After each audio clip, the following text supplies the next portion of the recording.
Good morning students. आज की अपनी इस वीडियो में हम कोनों के बारे में और जानकारी प्राप्त करेंगे। पार्ट 1 में हमने सीखा था कि कोन क्या होते हैं और कितने टाइप्स के होते हैं। अब हम आगे देखेंगे कि हमारा एक एंगल दिया हुआ है RPQ। इसका हमने नाम क्या दिया हुआ है 1। तो हम चाहे RPQ कहें या 1 कहें, हमारी एक ही बात होती है।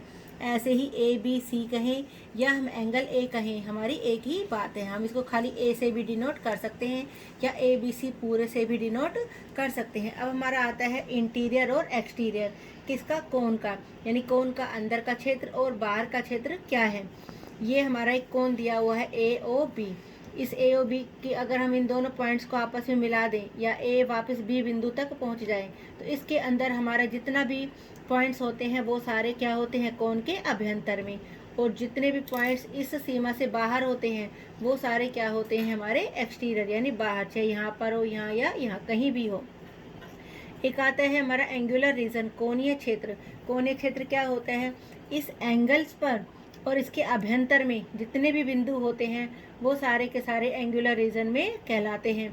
यानी इसमें स्वयं कोण और उसका अभ्यंतर दोनों शामिल होते हैं। इसे हम क्या कहते हैं, कोणीय क्षेत्र।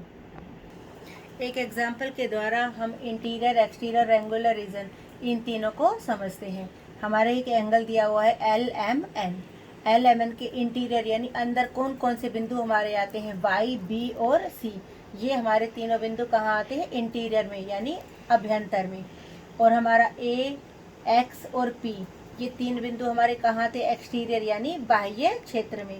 और तीसरा था हमारा एंगुलर रीजन। एंगुलर रीजन मतलब मैंने बताया था कि वो बिंदु कहाँ होते हैं, या तो कोन के ऊपर या कोन के अभ्यंतर में।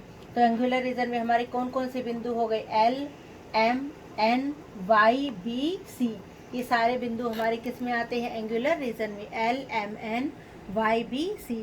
उम्मीद है इस एग्जाम्पल से आपको इंटीरियर, एक्सटीरियर और एंगुलर रीजन क्लियर हो गए होंगे। एंगुलर रीजन में इंटीरियर और एंगल दोनों शामिल होते हैं, यानी जो बिंदु इंटीरियर में है वो भी इसमें आएंगे और जो एंगल्स के खुद के बिंदु हैं वो भी इसमें आएंगे। एक और एग्जांपल से हम थोड़ा सा समझने की कोशिश करते हैं कि हमारा ये एक फिगर दिया हुआ है। तो इसमें हमसे पूछा गया है कि कोण एक का दूसरा नाम बताइए।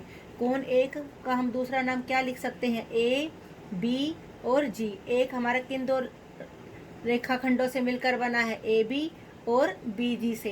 तो हमारा हो गया एंगल्स का दूसरा नाम A, B और G। अब आता है हमारा AFG का दूसरा नाम बताइए। अब हमारा AFG कहाँ है, AFG, तो इसका दूसरा नाम क्या हो गया हमारा, एंगल 4। अगला हमसे पूछा गया है कोण दो कहाँ है हमारा, ये, इसका दूसरा नाम क्या हो गया, कोण दो किससे मिलकर बना, इस वाली रेखाखंड से और इस वाले रेखाखंड से, यानी GED। ई हमारा बीच में आएगा तो GED। अगला हमसे पूछा गया है कोण 5 हमारा ये वाला एंगल है, तो ये हमारा किससे मिलकर बना, इससे और इससे, तो यानी EGD कह सकते हैं या DGE कह सकते हैं, एक ही बात है।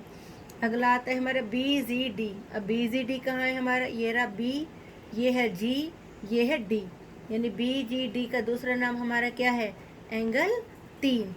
तो हमने BZD का दूसरा नाम क्या लिखा है, एंगल 3। Thank you.